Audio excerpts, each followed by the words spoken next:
Et on se retrouve pour le récap de la semaine du 20 au 24 avril.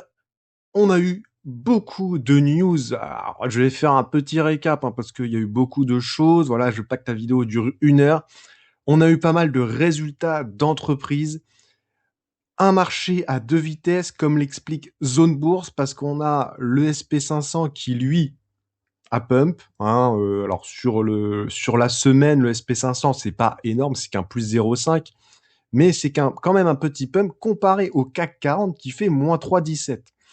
Et c'est porté par voilà ce train IA, l'IA, voilà. Vous savez, la bulle IA, tout le monde dit que c'est une bulle l'IA, mais pour l'instant, la bulle IA, on en est loin, on n'en est pas loin, je ne sais pas. D'ailleurs, dites-moi votre avis en commentaire. Est-ce que vous pensez qu'il y a une bulle IA ou pas? Moi, personnellement, je ne pense pas, même si, attention, il risque d'y avoir des entreprises qui vont pas continuer, on va dire, à croître et qui vont prendre cher à un moment ou à un autre, parce que là, en gros, c'est tout le secteur qui monte, mais certaines entreprises vont mieux s'en sortir que d'autres, probablement. Mais on a Nvidia, Intel, Samsung, TSMC, Micron, là, on voit dans le train de l'IA qui, bien sûr, fait un petit peu décoller encore plus le Nasdaq, parce que le Nasdaq, il me semble qu'il a fait une performance encore plus solide.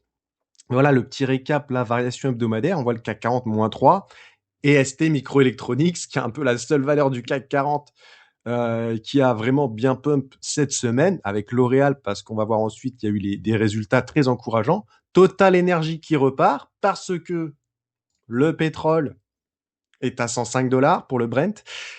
Donc évidemment, Total suit ce mouvement et repart. Donc voilà, le Brent, j'avais dit, attention, on n'est pas encore revenu au prix d'avant conflit. On peut encore rester dans la zone 90, 100, voire même retoucher des 110, 120, pourquoi pas. Attention, attention, c'est possible. Et voilà, le gold, bon, semaine tranquille, moins 1%. L'euro-dollar, toujours à 1,17.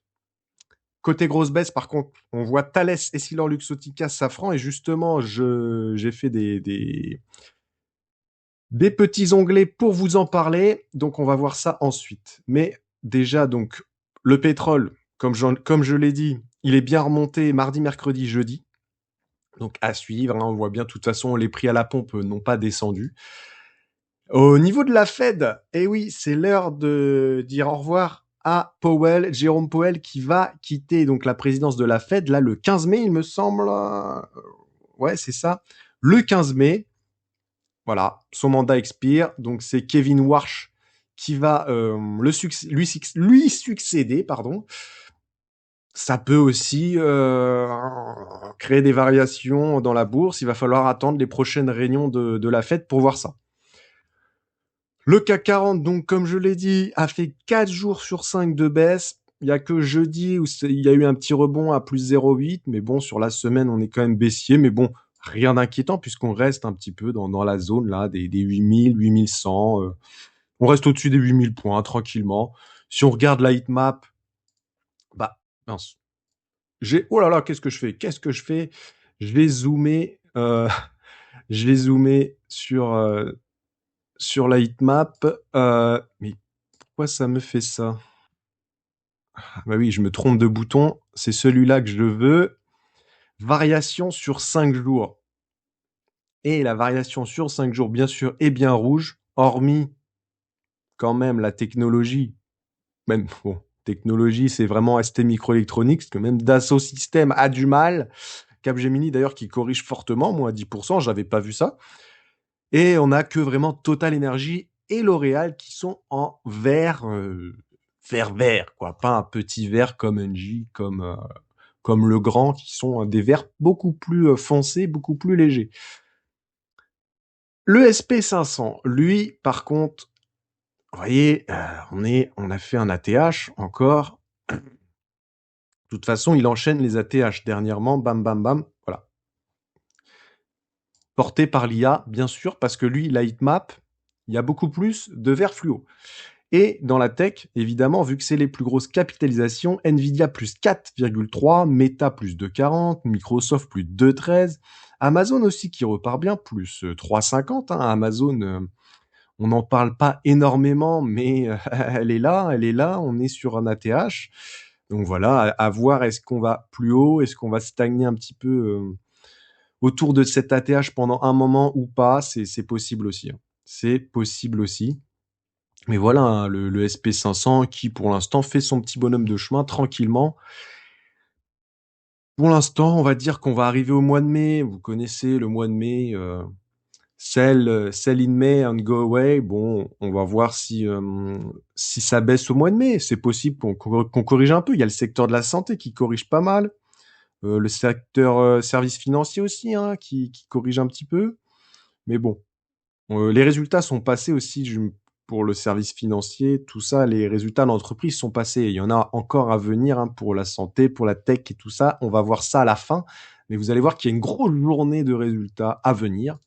Donc Amazon, Intel qui a porté tout le secteur parce qu'ils ont annoncé du coup des bonnes perspectives là pour le premier trimestre des ventes en hausse. Donc ça l'a fait bondir hier de 23% au final sur la journée. Et elle revient, si on dézoome le graphe, alors c'est drôle, hein, mais elle monte à 82 dollars. Mais quand on dézoome, c'est vrai qu'on est resté pendant presque un an, enfin même plus qu'un an, autour des 20 dollars. Elle a fait x4. C'est vraiment incroyable. Ceux qui ont cru en Intel, qui ont pris quelques actions ici, sont récompensés s'ils ont tenu. S'ils n'ont pas vendu avant, bien sûr, sur cette zone, qui quand même, après un x2, on se disait, bon, on va peut-être vendre là. Sur cette zone, là, les 40, 43 dollars, là, on va dire, c'était une zone de résistance où on se disait, bon, on va prendre notre plus-value, on va vendre. Ceux qui ont été encore plus patients, un petit peu plus long terme, sont bien plus récompensés. Bien sûr, ce n'est pas à chaque fois le cas. Mais quand on dézoome vraiment, vraiment, vraiment, et qu'on met, par exemple, en un mois, on voit qu'elle revient à son prix de 2000. Voilà. Intel, à 2000, en 2000, elle était à 75 dollars par action. Donc voilà, si vous avez du Intel depuis 2000, vous êtes enfin en positif. Voilà, c'était le petit, la petite aparté un petit peu comique, mais bon, je pense pas qu'il y ait des gens qui aient du Intel depuis 2000. Je pense qu'ils ont dû craquer avant et vendre bien avant. Côté français, Thales. Alors Thales, elle a baissé. Elle a baissé, on voit le petit graphique à droite, elle revient sur les 230 euros. Après, voilà, plusieurs touches, hein, aux 270. Ça a pas voulu passer, donc là, on est bien redescendu, hein, depuis plusieurs jours. Moins 12% sur la semaine.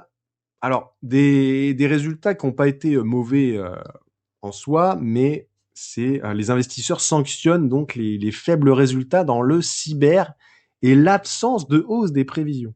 Parce que comme je le dis souvent, et ça va être valable pour tous les résultats qu'on va voir ensuite, ce qui est important, c'est pas le chiffre des résultats, le chiffre d'affaires, le bénéfice. C'est vraiment le discours qui va avec. Et j'insiste sur ça parce que c'est le discours, en fait, qui est important, qui va avec les résultats et les prévisions. Si les prévisions, il y a un petit couac, il y a un petit peu de, voilà, c'est pas certain, on va dire, dans le discours, eh bien, ça baisse. Le marché ne pardonne pas. S'il y a de l'incertitude, le marché n'aime pas ça, ça baisse. Alors, ça peut être une baisse à court terme, mais on peut remonter derrière. Donc parfois, il faut, pourquoi pas, saisir les opportunités. Mais on va voir que c'est un petit peu ça pour toutes les actions qui suivent. Donc voilà, Thales qui corrige. Safran, c'est pareil. Voilà, décollage solide au T1, mais des vents contraires limitent le potentiel de hausse. Boum, moins 14% sur 5 jours. Le discours, un petit peu d'incertitude. Voilà, ça signale une décélération à venir. Ils ont maintenu quand même leur objectif annuel, mais le marché, dès qu'il y a un petit couac, un petit quelque chose dans le discours qui ne va pas dans le sens, on va dire, de la croissance de l'entreprise, boum, ça sanctionne. Donc, voilà, hein, c'est sanctions aussi pour Safran. Alors, on revient sur les 270 euros, pile poil d'ailleurs, on a clôturé vendredi 270 euros tout rond. L'ATH, il me semble que c'était dans les 350 euros, donc opportunité ou pas pour Safran, à vous de voir. Moi, j'en ai pas personnellement. On peut pas avoir toutes les actions qui existent, hein, sinon on aurait beaucoup beaucoup de lignes. Mais chiffre d'affaires qui progresse de 23% en organique, ça dépasse le consensus. Mais voilà, le petit couac, dans les prévisions, bah, ça plaît pas et du coup, il y a une baisse. FDJ. Alors là, FDJ, elle, par contre, c'est pas que les prévisions qui ne sont pas bonnes, c'est le chiffre en lui-même, hein, qui est baissier.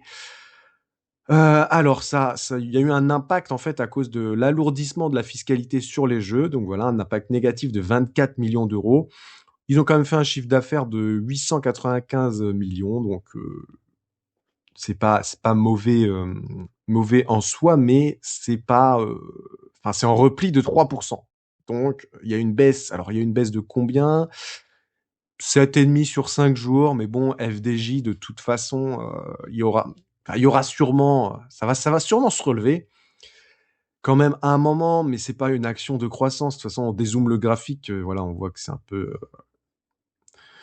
un peu la débandade. Et encore là, je suis en journalier, mais si on met en semaine, c'est pas foufou, hein, depuis 2 ans, c'est un peu en baisse constamment, avec quand même des sursauts de hausse, hein, mais ça ne veut pas revenir aux 40 euros. Alors il y aura peut-être un jour où on revient sur la zone ici j'ai envie de dire entre les 30 et les 40 euros. Mais il va falloir des résultats un petit peu meilleurs quand même pour FDJ, hein, parce que c'est pas trop ça. Bon, à suivre, hein, mais de toute façon, FDJ, c'est plus une valeur à dividende. Là, on a un rendement pour 2026, par exemple, qui est de 8,5% de dividende. Bon, après, on aime ou on n'aime pas. J'en ai juste pour le club actionnaire, moi, perso. Et si Essilor Luxottica recule après son T1, les lunettes connectées interrogent. Bah oui, bah c'est exactement pour ceux qui me suivent régulièrement et qui regardaient les anciennes vidéos, bah justement, c'est souvent ce que je dis sur Essilor Luxottica, c'est que c'est les lunettes connectées qui interrogent. Est-ce que vraiment il va y avoir une croissance dans ce secteur? Est-ce que leur partenariat avec Meta va vraiment les faire croître? Alors là, dans les résultats, oui, mais visiblement, le marché, pareil, là, il a peur, on va dire. Il a peur parce que tout dépendra du succès des nouveaux modèles de lunettes connectées. Donc, incertitude, comme je le disais au début avec Thales, bah, le marché, là, il sanctionne assez fort, alors qu'on a quand même une croissance de 13%. Enfin, ça implique, non, non, attendez, je dis de la merde. Les prévisions pour l'exercice en cours impliquent une croissance de plus de 13% au cours des prochains trimestres. Donc, voilà, il faut qu'il y ait une progression de 13%, on va dire, pour les prévisions, mais l'action baisse. Alors, les résultats, je sais pas, là, c'est pas les résultats, mais les résultats n'étaient pas mauvais. Ils ont une croissance à 2 chiffres, si je les retrouve, mais c'est les lunettes connectées qui font peur. Et voilà, là, on revient quand même à 185 euros. Je sais qu'il y en a pas mal qui ont acheté déjà pendant la baisse ici, autour des 250.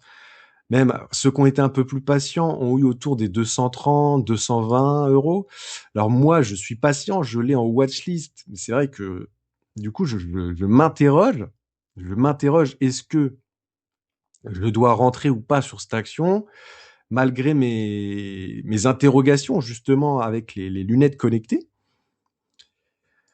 Voilà, c'est vraiment compliqué comme dossier. Alors voilà, j'ai retrouvé les résultats. Donc on a quand même des résultats positifs. Voilà, dans tous les secteurs géographiques, hein, quasiment plus 10% partout. Bon, à part à l'Amérique latine, plus 6, mais bon, voilà, c'est pas très, très grave. Et plus 10% pour les canaux de distribution. Mais voilà, les perspectives sont quand même solides, croissance solide du chiffre d'affaires, progression globalement alignée des résultats opérationnels ajustés à toute chambre. Mais voilà, comme je disais tout à l'heure, il faut qu'il y ait plus 13% de croissance pour que ça suive les prévisions. Donc c'est un peu ça le problème. Alors après, elle a toujours un PER assez élevé, autour des 25-30, il me semble, autour des 30, voilà. Je vais attendre, je vais être patient, voilà. Dites-moi aussi, est-ce que vous êtes rentré sur Essilor Luxottica ou pas? Mais en tout cas, je pense que c'est une action à avoir en watchlist parce que si on regarde quand même la société, c'est pas non plus que les lunettes connectées, hein, même si voilà, elles ont Ray-Ban, Oakley, mais elles font des verres aussi. Enfin voilà, c'est aussi une grosse partie de leur chiffre d'affaires. Il y a pas que les lunettes connectées, même si c'est ça qui a fait leur croissance. Alors ça a peut-être été, suracheté, là les des 300, les plus de 300 €, c'était peut-être pas mérité, quoi. À suivre. L'Oréal, par contre, elle, fait des bons résultats. Elle a monté d'ailleurs de 8 donc, après l'annonce de ses résultats, pour quand même finir la semaine à +5,8, donc c'est pas non plus incroyable. Mais croissance de ses ventes de 6,7. Elle a fait mieux que le consensus, on s'attendait pas à autant, donc plutôt satisfaisant pour L'Oréal, hein, qui a pump dans tous les secteurs. Elle a pas trop été impactée donc par le conflit au Moyen-Orient. Tant mieux pour les actionnaires L'Oréal, que je ne suis pas, mais voilà, petite action qui devient une action un petit peu de plus en plus défensive, j'ai envie de dire. Parce que la croissance n'est pas dingue, on va dire. Enfin, depuis 2022, voilà, il n'y a pas vraiment de croissance, ou du moins dans le graphique. Graphiquement, on n'est pas comme la période qu'on avait ici. Donc, voilà, depuis 2022, c'est pas fou. Mais bon, ça devient un petit peu l'action défensive. Et voilà un petit peu pour, pardon, les prévisions, enfin les résultats qu'on a eu, la petite sélection que je vous ai faite. Et l'année prochaine, non, la semaine prochaine, on a une grosse semaine encore. Une grosse semaine de résultats. Et comme je vous disais, la journée de mercredi va être très intéressante parce qu'on a Meta, Microsoft, Alphabet. Hein, Alphabet, pour les débutants, c'est Google. Avant ça, on a Visa et Coca mardi. Et on a Airbus aussi côté français. Lundi, Verizon, Advantez, Deutsche Börse. Ok. Mercredi, hein, donc la grosse journée, grosse journée. Et jeudi, Samsung Electronics, Eli Lilly, voilà, le secteur de la santé, Mastercard, Caterpillar, Schneider Electric, SanDisk, Western Digital aussi, qui vont sûrement faire des bons résultats à suivre. Et voilà, on a vraiment là une grosse salve de résultats. ExxonMobil, Linde, Mitsubishi vendredi. Et après encore la semaine d'après, au début mai, là, voilà, on a du AMD, du Palantir. Il me semble qu'on a du Nvidia aussi qui arrive très bientôt, donc à suivre, à suivre, à suivre. Mais voilà, un petit peu pour le récap de la semaine. Eh ben, n'hésitez pas à vous abonner si ce n'est pas fait, ça fait plaisir. Lâchez un petit like aussi, ça fait toujours plaisir. Et je vous dis à la semaine prochaine. Ciao tout le monde.